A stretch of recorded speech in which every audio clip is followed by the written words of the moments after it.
नमस्कार विद्यार्थी मित्रों, एकलव्य एकेडमी राजकोटनी यूट्यूब चैनल में आपनु हार्दिक स्वागत है।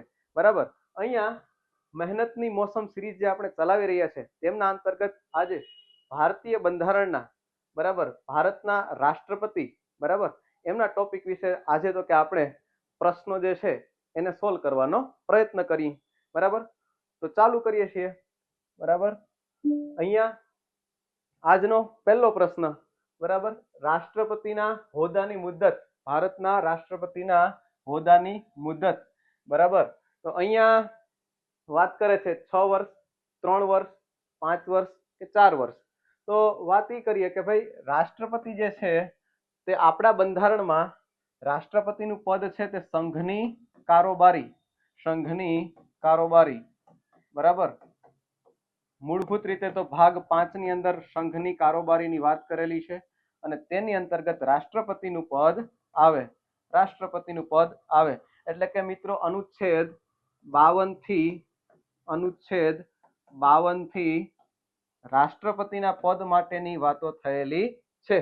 तो अहींया पर्टिक्युलर प्रश्न आपणने भारतना राष्ट्रपतिना होद्दानी मुद्दत एवी रीते पूछेलो छे। बराबर तो आपड़ा बंधारणमां अनुच्छेद 56 में सीधी फेक्ट में बात करेली छे कि भारतना राष्ट्रपतिना होद्दानी मुद्दत ज्यारथी ते पोते शपथ लीए छे त्यारथी 5 वर्ष माटे रहे छे। एटला माटे थईने ऑप्शन बनी जाए ऑप्शन सी। जवाब ऑप्शन बनी जाए सी 5 वर्ष। बराबर अगेन वधारामां कहीए के मित्रों 4 वर्ष जे मुद्दत छे ए यूएस ना प्रेसिडेंटनी होद्दानी मुद्दत छे ते 4 वर्षनी रहेती होय पण अहींया आपड़ा भारतना राष्ट्रपतिना होद्दानी मुद्दत बराबर 5 वर्ष। बराबर આગળનો પ્રશ્ન જોઈએ।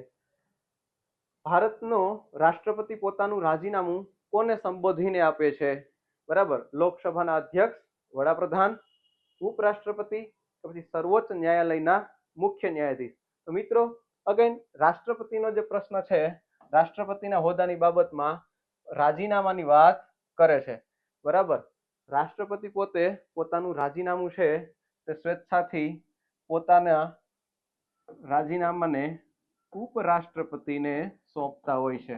બરાબર ઉપરાષ્ટ્રપતિને સોંપતા હોય છે એટલે અહીંયા જે ઓપ્શન જે છે ઓપ્શન સી અગેન સાચો જવાબ બને ઉપરાષ્ટ્રપતિને।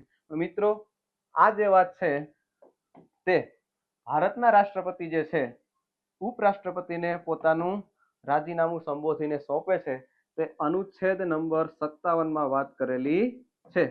अनुच्छेद नंबर 57 में बात करेली छे अने अहींया पण उपराष्ट्रपति छे ते पोते आ जाण थतानी साथे तात्कालिक असरथी लोकसभाना अध्यक्षने आ राजीनामानी जाण करता होय छे। बराबर लोकसभाना अध्यक्षने तात्कालिक असरथी जाण करता होय छे એટલે આ રીતની જે વાત છે તે એટલે અહીંયા अनुच्छेद 57 अंतर्गत उपराष्ट्रपतिने પોતાનું રાજીનામું સંબોધીને આપે છે। बराबर આગળનો પ્રશ્ન જોઈએ। રાષ્ટ્રપતિનો ખાલી પડેલો હોદ્દો ભરાઈ જવો જોઈએ 90 દિવસમાં, 6 મહિનામાં, 1 વર્ષમાં કે 9 મહિનામાં। તો મિત્રો ખરેખર તો રાષ્ટ્રપતિનો હોદ્દો જો આકસ્મિક સંજોગોમાં ખાલી પડે બરાબર તો કાર્યવાહક રાષ્ટ્રપતિની નિમણૂક થતી હોય અને કાર્યવાહક રાષ્ટ્રપતિ તરીકે હોદ્દામાં ઉપરાષ્ટ્રપતિ પોતે આવતા હોય એટલે જે આ ઉપરાષ્ટ્રપતિની કાર્યવાહક રાષ્ટ્રપતિ તરીકે બનવાની જોગવાઈ છે તે તો કે આર્ટિકલ એટલે કે અનુચ્છેદ નંબર 62 માં વાત કરેલી છે। તો અહીંયા મિત્રો વાત છે કાર્યવાહક રાષ્ટ્રપતિની। બરાબર પણ કાયમી રાષ્ટ્રપતિ ફરીથી ચૂંટવા માટે ફરીથી 6 મહિનામાં ચૂંટણી યોજવી અગત્યની છે। બરાબર એટલે ફરીથી 6 મહિનામાં ચૂંટણી યોજાવી ફરજિયાત છે એટલે અહીંયા જે ઓપ્શન બની જાય બી જવાબ તરીકે 6 મહિનામાં ખાલી પડેલો હોદ્દો ભરાઈ જવો જોઈએ। બરાબર અહીંયા જે વાત છે આર્ટિકલ 62 અંતર્ગતની વાત થયેલી છે। આગળનો પ્રશ્ન જોઈએ। ઈઝી ક્વેશ્ચન છે। બરાબર આગળનો પ્રશ્ન જોઈએ। ભારતના રાષ્ટ્રપતિને તેના હોદ્દા પરથી હટાવી શકાય છે ભારતના વડાપ્રધાન દ્વારા, લોકસભા દ્વારા, ભારતના મુખ્ય ન્યાયાધીશ દ્વારા કે સંસદ દ્વારા। તો મિત્રો અહીંયા જે છે વાત કે ભાઈ ભારતના રાષ્ટ્રપતિને તેમના હોદ્દા ઉપરથી હટાવવા વાત હોદ્દા ઉપરથી હટાવવાની વાત આવે એટલે સ્વેચ્છાથી રાજીનામાની તો વાત જ નથી. તો હોદ્દા ઉપરથી હટાવવાની વાત જે છે એ જે વાત છે એના માટે થઈ અને અનુચ્છેદ નંબર 61 વાત કરી છે. અનુચ્છેદ નંબર 61 મહાભિયોગની પ્રોસેસ જે કહેવાય, બરાબર, હોદ્દા ઉપરથી હટાવવાની પ્રોસેસ જે છે એના માટે શબ્દ વાપર્યો છે મહાભિયોગની પ્રક્રિયા, બરાબર, ઇંગ્લિશમાં એને કે ઇમ્પીચમેન્ટ, બરાબર. અહીંયા જે છે હોદ્દા ઉપરથી હટાવવાની વાત છે. શા માટે? તો કે ભાઈ બંધારણનું અતિક્રમણ જો રાષ્ટ્રપતિ દ્વારા થાય તો હોદ્દા ઉપરથી હટાવવા પડે. પણ અગેન કોણ હટાવી શકે? બરાબર, તો 61 આનું લાંબુ વર્ણન આપેલું છે. અનુચ્છેદ નંબર 61 આનું લાંબુ વર્ણન આપેલું છે કે ભાઈ અહીંયા ભારતની સંસદ એટલે કે સંસદની અંદર રહેલા બંને ગૃહો, બરાબર, લોકસભા અને રાજ્યસભા દ્વારા પ્રોસેસ એટલે કે પ્રક્રિયા કરવામાં આવે છે. એટલે અહીંયા લોકસભા અને રાજ્યસભા કહેતા સંસદના બંને ગૃહો, બરાબર, એટલે વડાપ્રધાન આન્સર નહીં બને. લોકસભા એકલું લોકસભા નહીં, બંને ગૃહો. માત્ર ભારતના મુખ્ય ન્યાયાધીશ ના, આ તો ઓપ્શન જ બરોબર નહીં. તો અહીંયા કોણ વધે? સંસદ, બરાબર. એટલે સંસદ જે છે એ જવાબ સાચો બને. અગેન વધારામાં મિત્રો એ કહું કે જે સંસદના બંને ગૃહોમાં કુલ સભ્યોના 2/3 બહુમતી જરૂરી છે. બંને ગૃહોમાં કુલ સભ્યો હાજર રહીને કુલ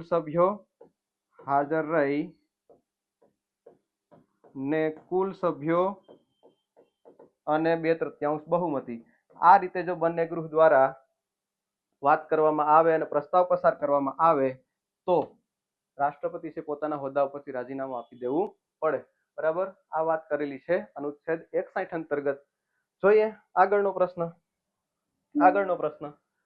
રાષ્ટ્રપતિ પદની ઉમેદવારી માટે શું જરૂરી નથી? રાષ્ટ્રપતિ પદ માટેની ઉમેદવારી માટે શું જરૂરી નથી? બરાબર, અહીંયા નથી ઉપર વાત થાય છે, બરાબર. ઓપ્શન જોઈએ.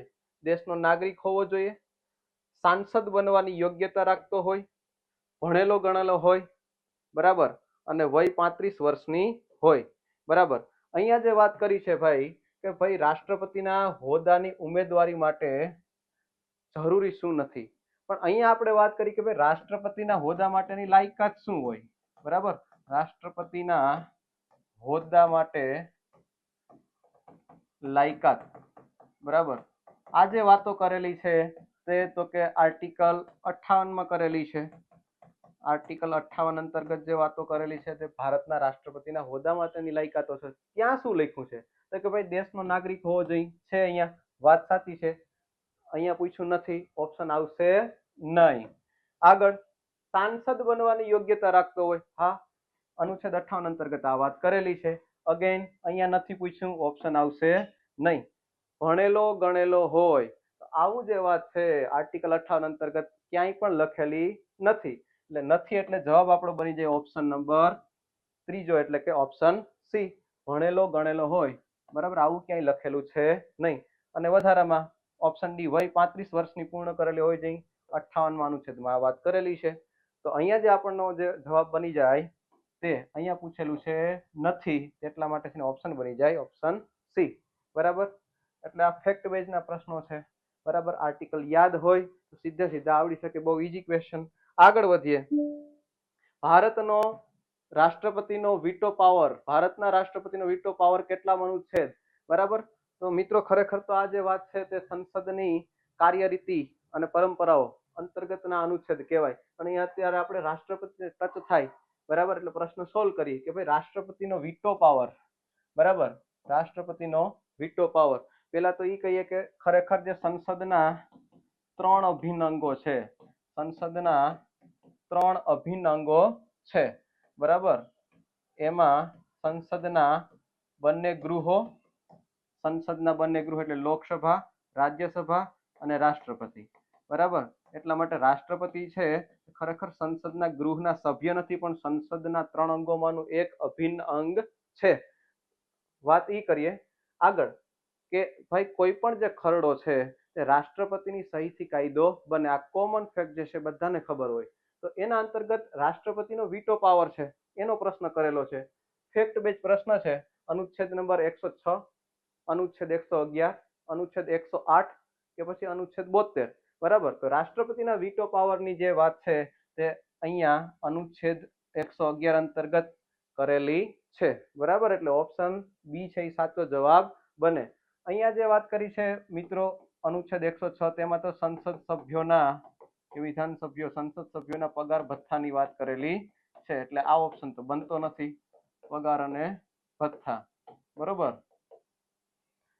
અહીંયા જે વાત કરેલી છે અનુચ્છેદ 111 અંતર્ગત રાષ્ટ્રપતિના 3 પ્રકારના વીટો આપેલા છે, એટલે આ ઓપ્શન તો કે સાચો બને છે, 3 પ્રકારના વીટો, બરાબર. અહીંયા જે 108 અંતર્ગત વાત કરેલી છે તે તો કે ભાઈ અમુક સંજોગોમાં સંસદની સંયુક્ત બેઠકનું પ્રાવધાન, સંયુક્ત બેઠક, બરાબર. રાષ્ટ્રપતિ અહીંયા જે વાત થાય સંયુક્ત બેઠકની, એટલે અગેન વીટો પાવરને સંબંધિત નથી. અને જે 72મો અનુચ્છેદ છે તે રાષ્ટ્રપતિની ક્ષમાદાનની શક્તિઓ, બરાબર. એટલે વાત પૂછેલી છે ફેક્ટ બેઝ વીટો પાવર અનુચ્છેદ 111, બરાબર. આગળ વધીએ. ભારતના રાષ્ટ્રપતિની ક્ષમાદાનની શક્તિઓ કેટલામો અનુચ્છેદ છે? મિત્રો હમણાં જ જે આની પહેલાનો MCQ સોલ્વ કર્યો એમાં આપણે જોયું હતું, બરાબર. રાષ્ટ્રપતિની ક્ષમાદાનની શક્તિઓ, બરાબર. રાષ્ટ્રપતિની સત્તા અને પાવર જે રહેલા છે, બરાબર, રાષ્ટ્રપતિના જે કોઈ પાવર રહેલા છે એના અંતર્ગત પોતે, બરાબર, ક્ષમાદાનની શક્તિઓની વાત કરી, બરાબર. 69મો અનુચ્છેદ, 70મો અનુચ્છેદ, 71મો અનુચ્છેદ કે 72મો અનુચ્છેદ, બરાબર. તો અહીંયા સીધી નજરે ફેક્ટ બેઝ પ્રશ્ન છે. અનુચ્છેદ 72 ની અંદર આ વાત કરેલી છે રાષ્ટ્રપતિની ક્ષમાદાનની શક્તિઓ, બરાબર. ક્ષમાદાનની શક્તિઓ અહીંયા 5 પ્રકારની ક્ષમાદાનની શક્તિઓની વાત કરેલી છે, બરાબર. 5 પ્રકારની ક્ષમાદાનની શક્તિઓની વાત કરેલી છે, બરાબર. સીધો ફેક્ટ બેઝ પ્રશ્ન છે, બરાબર. અહીંયા જે વાત કરીએ કે ભાઈ બીજા જે અનુચ્છેદ આપેલા છે, બરાબર, તો કે અહીંયા જે 69મો અનુચ્છેદ છે તે તો કે ભાઈ ઉપરાષ્ટ્રપતિની શપથ અથવા તો પ્રતિજ્ઞા બાબતે છે, ઉપરાષ્ટ્રપતિની શપથ અથવા તો પ્રતિજ્ઞા, બરાબર. 70મો અનુચ્છેદ છે અમુક આકસ્મિક પ્રસંગે રાષ્ટ્રપતિના કાર્યો, આકસ્મિક પ્રસંગે રાષ્ટ્રપતિના કાર્યો, બરાબર. પછીની વાત જે છે અનુચ્છેદ 71, તો અહીંયા જે વાત છે તે રાષ્ટ્રપતિ અને ઉપરાષ્ટ્રપતિની ચૂંટણી સંબંધિત વિવાદોનો ઉકેલ સર્વોચ્ચ ન્યાયાલય દ્વારા લેવામાં આવે, એટલે ચૂંટણી સંબંધિત વિવાદો રાષ્ટ્રપતિની અને ઉપરાષ્ટ્રપતિની ચૂંટણી સંબંધિત વિવાદો, બરાબર, રાષ્ટ્રપતિ અને ઉપરાષ્ટ્રપતિ, બરાબર, કોને પાવર આપેલા છે? સુપ્રીમ કોર્ટને, બરાબર. એટલે 72 જે છે અનુચ્છેદ તેની અંતર્ગત સમાધાનની શક્તિઓ રાષ્ટ્રપતિની વાત થયેલી છે અને 5 પ્રકારની સમાધાનની શક્તિઓની વાત કરેલી છે. સજા મોકૂફથી લઈ અને વિરામ સુધીની જે 5 કહેવાય તે સત્તાઓ અને તે શક્તિઓ આપેલી છે સમાધાનની શક્તિઓ અંતર્ગત. આગળની વાત કરીએ, બરાબર. આગળનો પ્રશ્ન, ભારતના રાષ્ટ્રપતિ કેટલામાં અનુચ્છેદ અંતર્ગત સુપ્રીમ કોર્ટ પાસેથી સલાહ માંગી શકે? બરાબર. ભારતના રાષ્ટ્રપતિ છે તે કેટલામાં અનુચ્છેદ અંતર્ગત? મિત્રો આ ફેક્ટ બેઝ અગેન પ્રશ્ન જે પૂછાયેલ છે તેની વાત છે. કેટલામાં અનુચ્છેદ અંતર્ગત સુપ્રીમ કોર્ટ પાસેથી શક્તિ, બરાબર, સુપ્રીમ કોર્ટ પાસેથી સલાહ માંગવાની શક્તિ, બરાબર, રાષ્ટ્રપતિને છે, બરાબર. અનુચ્છેદ 61 અંતર્ગત, 71 અંતર્ગત, 142 અંતર્ગત કે પછી 143 અંતર્ગત? તો મિત્રો અગેન ફેક્ટ બેઝ પ્રશ્ન છે. અહીંયા હું વાત કરી દઉં કે ભાઈ અનુચ્છેદ 143 એટલે કે ઓપ્શન ડી અહીંયા સાચો જવાબ બને. પણ 143 અંતર્ગત કઈ વાત કરેલી છે? તો કે ભાઈ રાષ્ટ્રપતિ છે તે સુપ્રીમ કોર્ટ પાસેથી સલાહ માંગી શકે, બરાબર, કાયદાકીય બાબતે સલાહ માંગી શકે. અહીંયા વાત એ છે કે સુપ્રીમ કોર્ટ જે છે એની પાસેથી રાષ્ટ્રપતિ સલાહ માંગી શકે, બરાબર, ત્યારે સુપ્રીમ કોર્ટ સલાહ આપી પણ શકે, ન પણ આપી શકે. એ જે વાત છે તે સુપ્રીમ કોર્ટની છે વિવેકાધીન શક્તિ. અને અહીંયા જે વાત છે રાષ્ટ્રપતિ માટે કે જ્યારે રાષ્ટ્રપતિ સલાહ માંગે ત્યારે સુપ્રીમ કોર્ટ સલાહ આપ્યા પછી રાષ્ટ્રપતિ એને માન્ય રાખે કે ન રાખે, બરાબર, એ પણ રાષ્ટ્રપતિની વિવેકાધીન શક્તિ છે, બરાબર. એટલે આવી રીતે વાત કરેલી છે અનુચ્છેદ 143 અંતર્ગત, બરાબર. જવાબ બની જાય 143. એ સિવાય આપણે આવા અનુચ્છેદની હમણાં જ ચર્ચા કરી આગળના પ્રશ્નોમાં કે ભાઈ અનુચ્છેદ 61 છે તે તો કે રાષ્ટ્રપતિની ઇમ્પીચમેન્ટ મહાભિયોગની પ્રોસેસ, રાષ્ટ્રપતિના હોદ્દા, બરાબર. 71માં રાષ્ટ્રપતિની ચૂંટણી સંબંધિત વિવાદોની વાત કરી. અહીંયા 142 અંતર્ગત જે છે તો કે ભાઈ સુપ્રીમ કોર્ટ કહેવાય, સર્વોચ્ચ અદાલત જે છે તેના હુકમનામા કે દસ્તાવેજોનું પ્રકટીકરણ, એના બાબતની વાત કરેલી છે. એટલે આ જે ઓપ્શન છે એ ખોટા પડે. 143મો અનુચ્છેદ, બરાબર. રાષ્ટ્રપતિ સુપ્રીમ કોર્ટ પાસેથી સલાહ માંગી શકે, બરાબર. આગળનો પ્રશ્ન જોઈએ, બરાબર.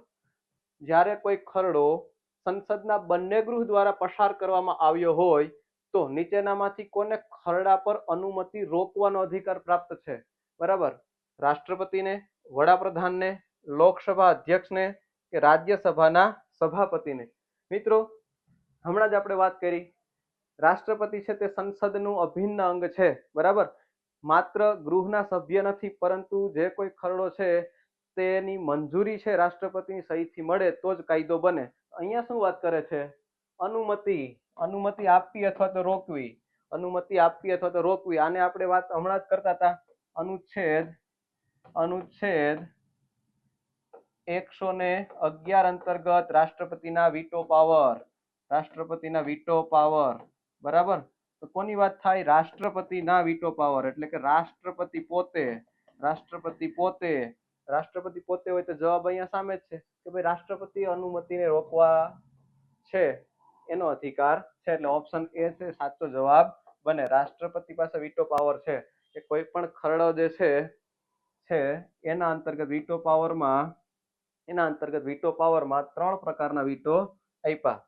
પ્રકારના વીટો આપેલા છે, બરાબર. આત્યંતિક વીટો, નિલંબનકારી વીટો અને પોકેટ વીટો, બરાબર. આત્યંતિક વીટોને ઇંગ્લિશમાં કહે એબ્સોલ્યુટ વીટો, બરાબર. નિલંબનકારી વીટોની વાત કરે છે ત્યારે આવે સસ્પેન્શન વીટો અને પોકેટ વીટો, બરાબર. ત્રણ પ્રકારના વીટો પાવર અંતર્ગત જે વાત છે અહીંયા રોકવાની વાત આવે તો અનુમતિ રોકવી એટલે સસ્પેન્શન એટલે કે નિલંબનકારી વીટોની વાત થાય. નિલંબનકારી વીટોની વાત થાય, જેના અંતર્ગત, બરાબર. અહીંયા જે વાત છે રોકી શકે, પણ નિલંબનકારી વીટો એટલે સસ્પેન્સ વીટો, વાત ઈ કરી દઈ. હજી રોકવાની વાત થાય એટલે અગેન પૂર્ણ રોકવું તો એબ્સોલ્યુટ વીટો આવે મિત્રો. હજી થોડુંક સુધારી લ્યો. એબ્સોલ્યુટ વીટો એટલે રોકવું, સંપૂર્ણ રીતે રોકવું, બરાબર. નિલંબનકારી વીટો એટલે એક વખત પુનઃ વિચારવા માટે મોકલવું, થોડુંક સુધારો. અને પોકેટ વીટો એટલે નિર્ણય જાહેર કરવો નહીં. પણ અગેન આ ત્રણ પાવર જે છે એ કોના છે? રાષ્ટ્રપતિના છે. એબ્સોલ્યુટ વીટો એટલે સંપૂર્ણ રીતે રોકી રાખો, સહી કરવી નહીં, બરાબર. એટલે અનુચ્છેદ 111માં આ વાત કરેલી છે. રાષ્ટ્રપતિ સાચો જવાબ બને, બરાબર. આગળનો પ્રશ્ન જોઈએ, બરાબર. થોડોક લાંબો પ્રશ્ન છે, જોઈએ. નીચેનામાંથી કયો વિકલ્પ રાષ્ટ્રપતિની ચૂંટણી બાબતે સત્ય નથી? બરાબર. પદસ્થ રાષ્ટ્રપતિના કાર્યકાળથી પહેલા ઉત્તરાધિકારીની ચૂંટણી અવશ્ય થઈ જવી જોઈએ. ઓપ્શન બી માં વાત કરીએ, રાષ્ટ્રપતિ પોતાનો પદભાર ગ્રહણ કરવાની તારીખથી 5 વર્ષ પોતાનો હોદ્દા ઉપર રહેશે. આગળની વાત કરીએ, રાષ્ટ્રપતિ પોતાના કાર્યકાળની સમાપ્તિ પછી પણ ઉત્તરાધિકારી એટલે કે નવા ચૂંટાયેલા રાષ્ટ્રપતિ આવે ત્યાં સુધી હોદ્દા ઉપર રહેશે. અને આગળ જે છે ઓપ્શન ડી માં વાત કરીએ, મતદાર મંડળ અપૂર્ણ હોવાના આધારે રાષ્ટ્રપતિની ચૂંટણી સ્થગિત કરી શકાય છે. મિત્રો, સૌથી પહેલા તો વાત છે રાષ્ટ્રપતિની ચૂંટણી, બરાબર. રાષ્ટ્રપતિની ચૂંટણી છે એમાં બે વાતો છે કે રાષ્ટ્રપતિની ચૂંટણી માટે અનુચ્છેદ 54 આપેલો છે કે જેની અંતર્ગત મતદાર મંડળની વાત કરેલી છે, બરાબર. અહીંયા જોઉં તો મિત્રો, અહીંયા આ જે વાત છે એમાં કે મતદાર મંડળને લગતી વાત આવે છે, બરાબર. એટલે અનુચ્છેદ 54 અંતર્ગતની વાત થઈ, બરાબર. બીજી વાત એવી કરેલી છે અનુચ્છેદ નંબર 55માં, બરાબર. રાષ્ટ્રપતિની ચૂંટણી પ્રક્રિયા, ચૂંટણી માટેની પ્રક્રિયા અને જે 54માં વાત કરી છે તે ચૂંટણી માટેનું મતદાર મંડળ. તો અહીંયા 54 અંતર્ગત જે વાત કરેલી છે તે એવી છે મિત્રો કે ભાઈ મતદાર મંડળની અંદર રાષ્ટ્રપતિની અંદર કોણ કોણ આવે સૌપ્રથમ તો કે ભાઈ સંસદના બંને ગૃહના ચૂંટાયેલા સભ્યો અને દરેક રાજ્યની વિધાનસભાની અંદર વિધાનસભ્યો જે ચૂંટાઈને આવે છે તે બધાય સભ્યો બરાબર. એમાં હજી વધારો કોનો થાય તો કે દિલ્હી બરાબર પોંડિચેરી આની વિધાનસભાના ચૂંટાયેલા સભ્યો પણ એમાં મતદાર મંડળમાં ગણાય. તો વાત એ છે કે મતદાર મંડળમાં અહીંયા જે કોઈ પણ વિધાનસભાનો સભ્ય કે પછી સંસદ સભ્ય બરાબર એ જો કોઈ પણ ગેરહાજર હોય કે કોઈ પણ રીતે અપૂર્ણ મતદાર મંડળ હોય ત્યારે રાષ્ટ્રપતિની ચૂંટણી છે સ્થગિત કરી શકાય નહીં. પણ અહીંયા શું લખ્યું છે સ્થગિત કરી શકાય છે એટલે આ જે સેન્ટેન્સ છે એ ખોટું પડે છે. આ જે વાક્ય છે એ ખોટું પડે છે. અહીંયા શું પૂછ્યું આપણે નથી એટલે ખોટું સત્ય નથી એવું વાક્ય આપણે શોધવાનું છે બરાબર. એટલે ઓપ્શન ડી આપણનો સાચો જવાબ બની જાય. ઓપ્શન ડી જે છે એ આપણનો સાચો જવાબ બની જાય બરાબર. થોડોક લાંબો પ્રશ્ન છે પણ આ રીતે પ્રશ્નનો ઉકેલ લાવી શકાય. આગળની વાત કરીએ. નીચેનામાંથી કયા વિષય પર રાષ્ટ્રપતિ માટે મંત્રી પરિષદની સલાહ લેવી આવશ્યક નથી? એટલે કે ભાઈ રાષ્ટ્રપતિની પોતાની વિવેકાધીન શક્તિની પોતાની વાત થાય છે બરાબર. રાજદૂતોની નિયુક્તિ માટે ખરડા પર સ્વીકૃતિ આપવી, રાજ્યપાલ દ્વારા મોકલાયેલા ખરડા પર સ્વીકૃતિ કે લોકસભા ભંગ કરવી. તો મિત્રો અહીંયા જે વાત જે છે તે મંત્રી પરિષદની સલાહ લેવી આવશ્યક નથી બરાબર. અહીંયા જે વાત થાય છે એના માટે છે ને ઓપ્શન બી સાચો જવાબ બને. ખરડા પર સ્વીકૃતિ આપવી રાષ્ટ્રપતિનો પોતાનો પાવર છે બરાબર. વીટો પાવર હમણાં જ આપણે જોયા. ખરડા પર સ્વીકૃતિ આપવી ઓપ્શન બી સાચો જવાબ બને ઇઝીલી. આગળ પ્રશ્ન જોઈએ. સર્વોચ્ચ અદાલતના ન્યાયાધીશોની નિયુક્તિ કોણ કરે છે? મિત્રો આ ખરેખર સર્વોચ્ચ અદાલતના આર્ટિકલ અંતર્ગતનો પ્રશ્ન કહેવાય. રાષ્ટ્રપતિને ટચ થાય બરાબર કે ભાઈ સર્વોચ્ચ અદાલતના ન્યાયાધીશોની નિમણૂક કોણ કરે છે? રાષ્ટ્રપતિ કરે, વડાપ્રધાન કરે, ઉપરાષ્ટ્રપતિ કે પછી રાજ્યપાલ? તો અહીંયા જે વાત થાય સર્વોચ્ચ અદાલતના ન્યાયાધીશોની નિયુક્તિ અંતર્ગત આર્ટિકલની વાત થાય અનુચ્છેદ 124 અંતર્ગત આ વાત થયેલી છે કે ભાઈ રાષ્ટ્રપતિ જે છે એ નિમણૂક કરતા હોય સર્વોચ્ચ અદાલતના ન્યાયાધીશોની. રાષ્ટ્રપતિ છે એ સાચો જવાબ બની જાય બરાબર. બહુ ઈઝી ક્વેશ્ચન. અહીંયા જે વાત કરીએ આગળના પ્રશ્નની કે ભાઈ કોઈ પણ નાણાં ખરડાને કોની પૂર્વ મંજૂરી લેવી જરૂરી છે? કોઈ પણ નાણાં ખરડા મની બિલની વાત થાય બરાબર. કોની પૂર્વ મંજૂરી લેવી જરૂરી છે? વડાપ્રધાનની, નાણાપ્રધાન, રાષ્ટ્રપતિ કે કોઈની લેવી ન પડે? તો મિત્રો અહીંયા જે વાત થાય નાણાં ખરડાની મંજૂરી પૂર્વ મંજૂરી રાષ્ટ્રપતિ પોતે આપતા હોય. રાષ્ટ્રપતિ પોતે આપતા હોય. ઓપ્શન સી તો કે સાચો જવાબ બને. રાષ્ટ્રપતિ જે છે એ નાણાંની પૂર્વ મંજૂરી આપ્યા બાદ ગૃહની અંદર આ જે છે ખરડો એનો પ્રસ્તાવ કે ખરડો બરાબર રજૂ થતો હોય બરાબર. એટલે નાણાં ખરડો બરાબર અને એની પૂર્વ મંજૂરીની વાત થતી હોય ત્યારે કોણ આપતું હોય તો કે રાષ્ટ્રપતિ. બહુ ઈઝી ક્વેશ્ચન છે. આગળની વાત કરીએ બરાબર. ભારતના રાષ્ટ્રપતિ પર મહાભિયોગ ચલાવવા માટે ઓછામાં ઓછા કેટલા દિવસ પૂર્વેની સૂચના આવશ્યક છે? બરાબર. કેટલા દિવસ પૂર્વેની સૂચના આવશ્યક છે? તો અગેન મિત્રો વાત કોની આવે? હમણાં આપણે ચર્ચા કરી ગયા મહાભિયોગની પ્રોસેસ, ઇમ્પીચમેન્ટની પ્રોસેસ, મહાભિયોગ ચલાવવો બરાબર. મહાભિયોગ ચલાવવો એટલે અનુચ્છેદ કેટલામો? હમણાં જ ભણી ગયા અનુચ્છેદ 61 આર્ટિકલ 61 ની વાત થાય. ત્યાં શું વાત કરે બરાબર કે ભાઈ ખરેખર રાષ્ટ્રપતિ પર મહાભિયોગ ચલાવવો તો ખરેખર તો વાત એવી છે કે ઇન્વોલ્વમેન્ટ કોનું હોય તો કે સંસદના બંને ગૃહોનું બરાબર. તો ખરેખર જે ગૃહમાંથી પ્રોસેસ ચલાવવાની શરૂઆત થાય તે ગૃહના 1/4 જેટલા સભ્યોની હસ્તાક્ષરથી આવેદન કોને સોંપવાનું તો કે જે તે ગૃહના અધ્યક્ષ હોય તો અધ્યક્ષ અને સભાપતિ હોય તો સભાપતિ આવેદન સોંપવાનું. ત્યારબાદ આ પ્રસ્તાવ રજૂ થાય. ઈ દરમિયાન અહીંયા જે છે આ બાબતની જે વાત છે રાષ્ટ્રપતિ વિરુદ્ધની બરાબર એની સૂચના રાષ્ટ્રપતિને આપવાની થાય. તો ઈ જે વાત છે પ્રોસેસમાં અનુચ્છેદ 61 અંતર્ગત જે વર્ણન છે એના અંતર્ગત જે થયું કે 7 દિવસ, 21 દિવસ, 14 દિવસ કે પછી 30 દિવસ. તો ભાઈ 14 દિવસ જે કહેવાય એ પૂર્વે સૂચના આપવી પડે.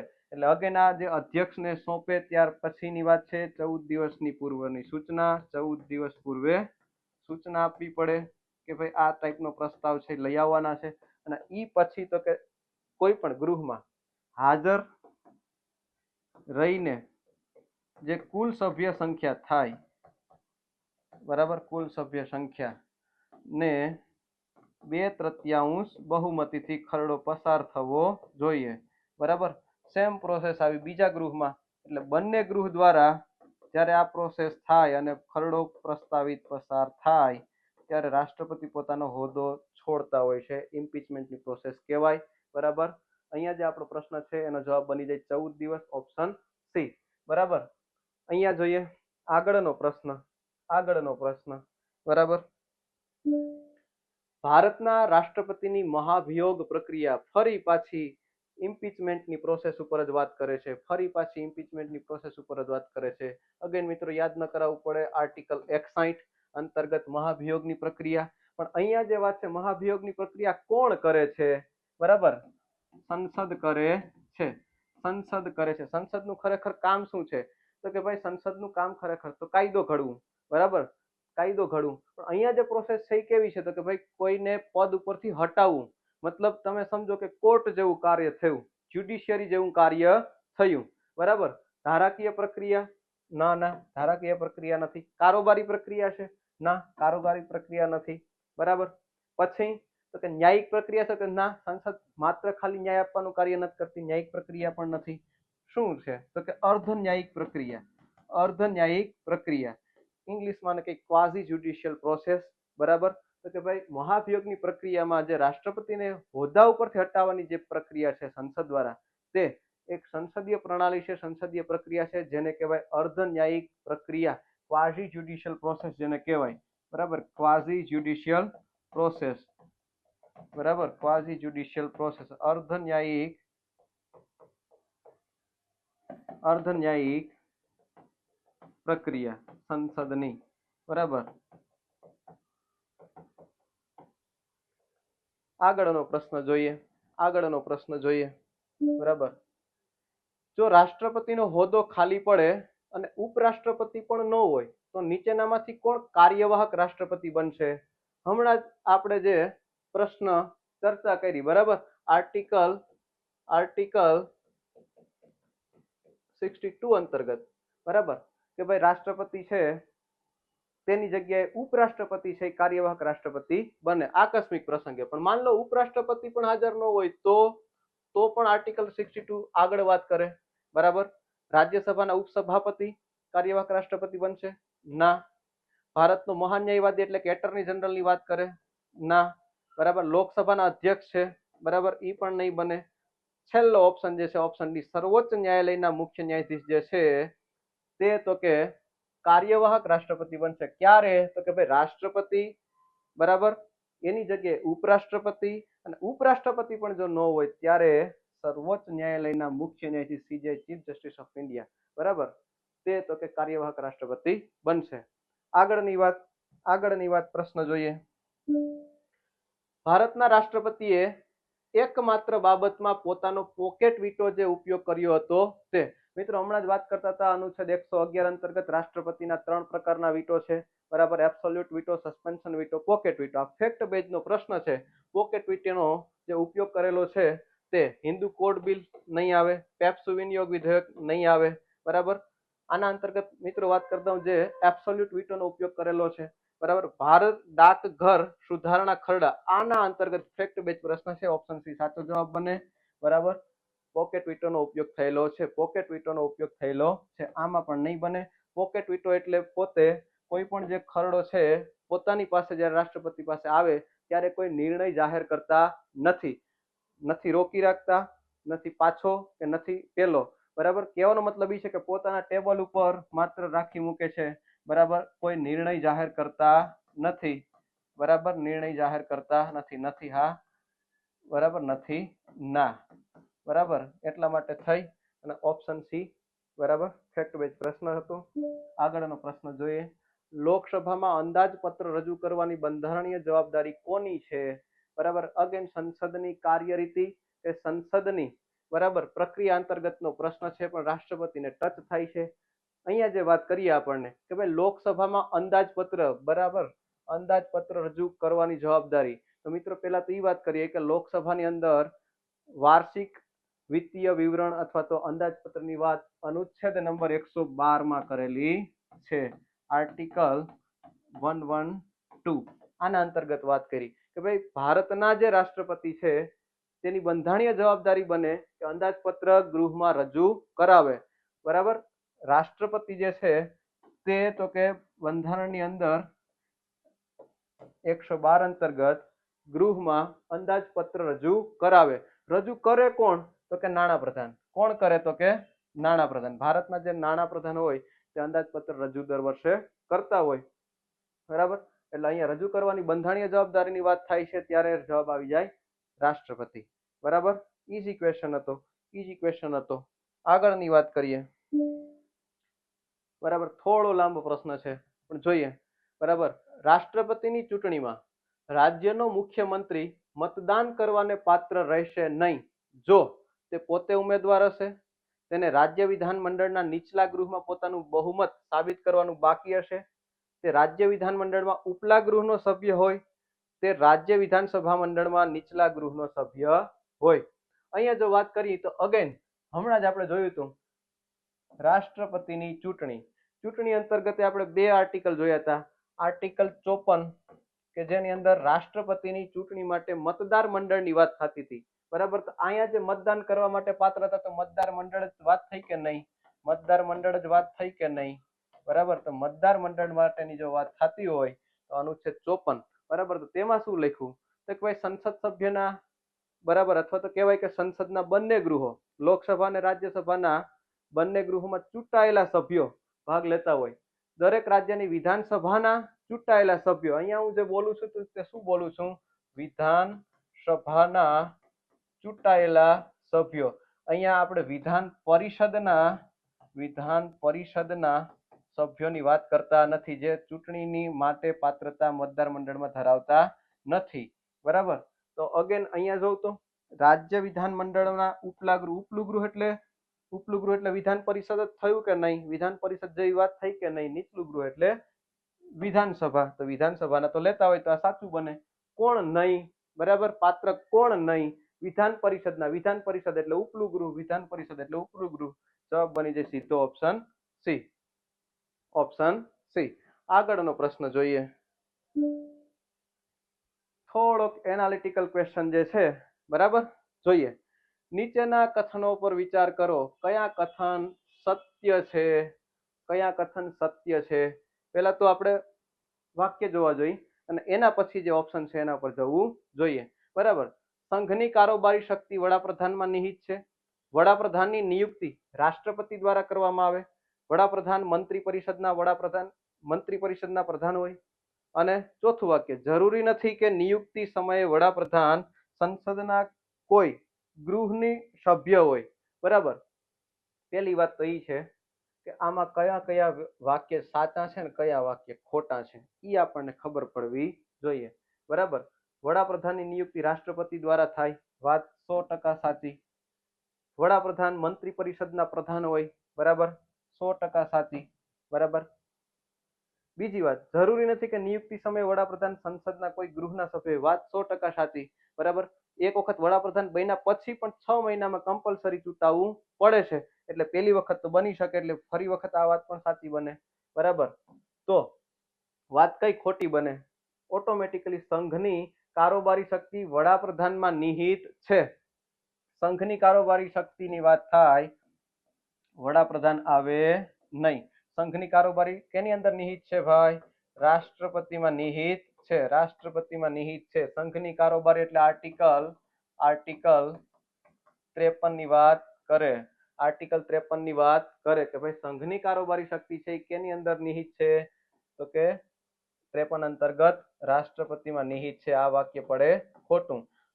મિત્રો, બંધારણીય વડા જે છે ભારતના તે રાષ્ટ્રપતિ છે. રાષ્ટ્રપતિ સંસદનું અભિન્ન અંગ છે અને પોતે બરાબર કારોબારી શક્તિ બરાબર બધા જ હુકમ કે બધી જ જે છે વાત કરીએ કે રાષ્ટ્રપતિની સહીથી કોઈ પણ વસ્તુ બહાર પડતી હોય, રાષ્ટ્રપતિના નામે વહીવટ થતો હોય તો સંઘની કારોબારી શક્તિ કહેવાય કે પોતે રાષ્ટ્રપતિમાં છે બરાબર. એટલે બંધારણીય વડા કઈ કે રાજ્યના વડા કઈ તો રાષ્ટ્રપતિ છે, સરકારના વડા કઈ તો વડાપ્રધાન છે. અગેન આર્ટિકલ 53 સંઘની કારોબારીની વાત કરે બરાબર.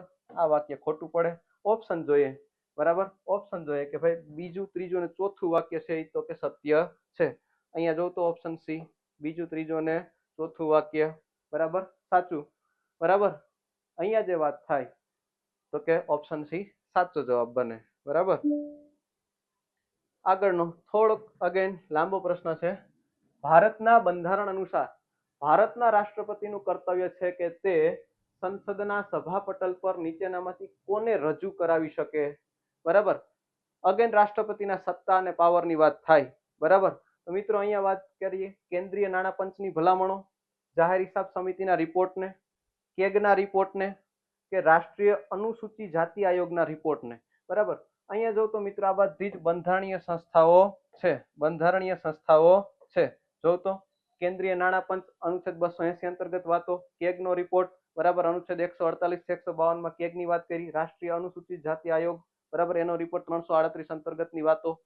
તો અહીંયા જે વાત છે તે બરાબર અહીંયા જે વાત છે તેમાં જોવા જઈ તો 1 3 અને 4 બરાબર.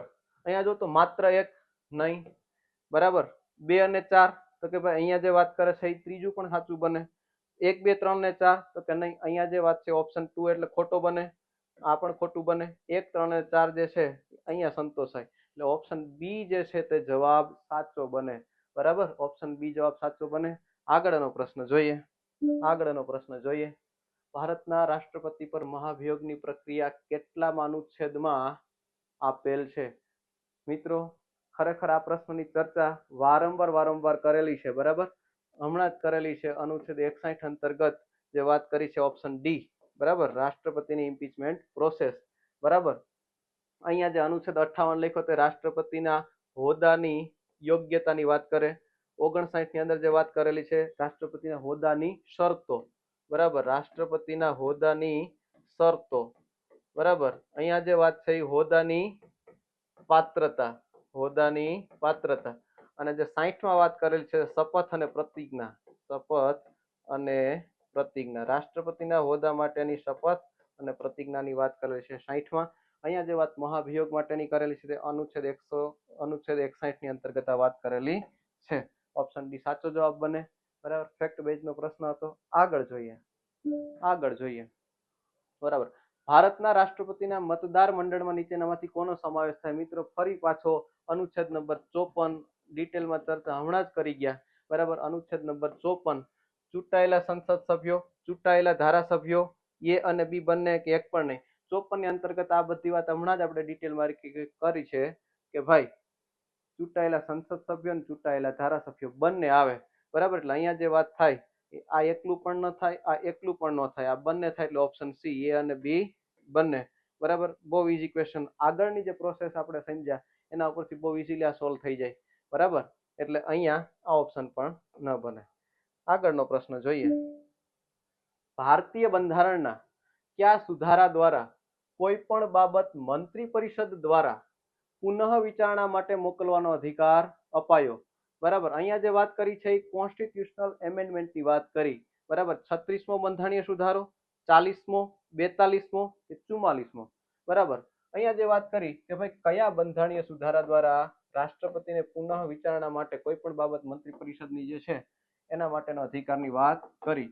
તો મિત્રો અહીંયા જે વાત છે 36મો બંધારણીય સુધારો કોની વાત કરે તો કે ભાઈ સિક્કિમ રાજ્યને પૂર્ણ રાજ્યનો દરજ્જો, સિક્કિમ રાજ્યને પૂર્ણ રાજ્યનો, સિક્કિમને પૂર્ણ રાજ્યનો દરજ્જો રાઈટ. 1975 માં સુધારો કરવામાં આવ્યો હતો બરાબર. અહીંયા તો રાષ્ટ્રપતિની વાત થાય, ઓપ્શન આવશે નહીં. 40મો બંધારણીય સુધારો, 40મો બંધારણીય સુધારો શું કહે તો કે ભાઈ સંસદ જે છે, સંસદ જે છે તેમને બરાબર વિશિષ્ટ આર્થિક ક્ષેત્ર જેને કહેવાય EEZ, સમુદ્રી જળ બરાબર, જળરાશિ કે પછી એક ખંડીય છાજલી બરાબર જેને કોન્ટિનેન્ટલ શેલ્ફ કહે એના અંતર્ગત જે વિસ્તારો છે એ મંજૂર કરવાની સત્તા થતો એ બાબતની સત્તાઓ સંસદની છે તે વિસ્તારેલી છે વાતો 40મા બંધારણીય સુધારામાં. રાષ્ટ્રપતિની વાત થાય ઓપ્શન આવે નહીં. 42મો બંધારણીય સુધારો મિની બંધારણ તરીકે ઓળખાય. મિની બંધારણ તરીકે ઓળખાય. બરાબર. આ જે વાત છે 1976માં લઈ આવવામાં આવી છે. બરાબર. પણ અહીંયા જે લીગલ બાઇન્ડઅપની વાત થાય છે, પુનઃ વિચાર માટેની વાત થાય છે, તે 1978માં આવેલો બંધારણીય સુધારો 44મો સાચો જવાબ બને. અગેન અહીંયા પણ કહી દઉં મિત્રો, 1976માં 40મો બંધારણીય સુધારો આવ્યો હતો. એટલે 44મો બંધારણીય સુધારો 1978 અંતર્ગત આ પાવર આપેલા છે રાષ્ટ્રપતિને. આગળની વાત એ કરીએ. આગળનો પ્રશ્ન, રાષ્ટ્રપતિની પસંદગી કોણ કરે છે? બરાબર. જોવા જઈએ તો બહુ સિમ્પલ, બરાબર, અને સોબર ક્વેશ્ચન છે. બરાબર. રાષ્ટ્રપતિની પસંદગી કોણ કરે? પ્રજામાંથી ચૂંટાયેલા પ્રતિનિધિઓ, ચૂંટણી પંચ, જનતા કે વડાપ્રધાન? બરાબર. રાષ્ટ્રપતિની પસંદગી એટલે આપણે જૂનું જાણીતો હમણાં જ જોઈ ગયા અનુચ્છેદ 54 અંતર્ગત મતદાર મંડળ કોણ કરે? ચૂંટાયેલા સભ્યો પ્રજાના ચૂંટાયેલા સભ્યો એટલે સંસદ સભ્યો થયા, ધારાસભ્યો થયા. અહીંયા જોઉં તો ચૂંટાયેલા પ્રતિનિધિઓ, પ્રજામાંથી ચૂંટાયેલા પ્રતિનિધિઓ, ઓપ્શન સાચો જવાબ બની જાય.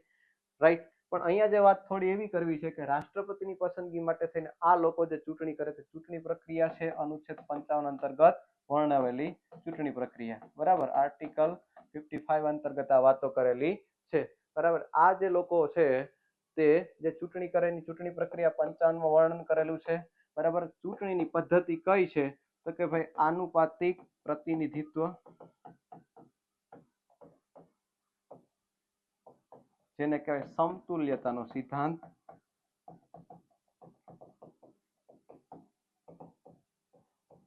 બરાબર, અને એકલ સંક્રમણીય મત પદ્ધતિ. બરાબર. એકલ સંક્રમણીય મત પદ્ધતિ અને ગુપ્ત મતદાન દ્વારા આનું મતદાન થાય છે. આવી રીતે જે છે રાષ્ટ્રપતિની ચૂંટણી પ્રક્રિયાનું વર્ણન કરેલ છે આર્ટિકલ 55માં. તેમની અંતર્ગત પણ મિત્રો એવી રીતે છે કે ભાઈ જે તે દરેક રાજ્યમાં અથવા તો જે તે રાજ્યની વિધાનસભા ના સભ્યનું મત મૂલ્ય, બરાબર, આવી રીતનું એક સૂત્ર છે. અને બીજું છે દરેક અથવા તો સંસદ સભ્યના, જે તે સંસદ સભ્યના મતનું મૂલ્ય, બરાબર. આવી રીતે ટોટલ મતનું મૂલ્ય જે મેળવે છે જે કોઈ પણ ઉમેદવાર, ટોટલ મતદાર મંડળ છે એ મત નાખે છે, મતનું મૂલ્ય છે, બરાબર. એવી રીતે 50% પ્લસ 1 મત જે મેળવે છે તે ઉમેદવાર જીતતો હોય છે. બરાબર. આવી રીતના રાષ્ટ્રપતિની ચૂંટણી પ્રક્રિયા થાય. અગેન આની જે વાત જે છે તો કે ભાઈ દરેક કે જે તે રાજ્યની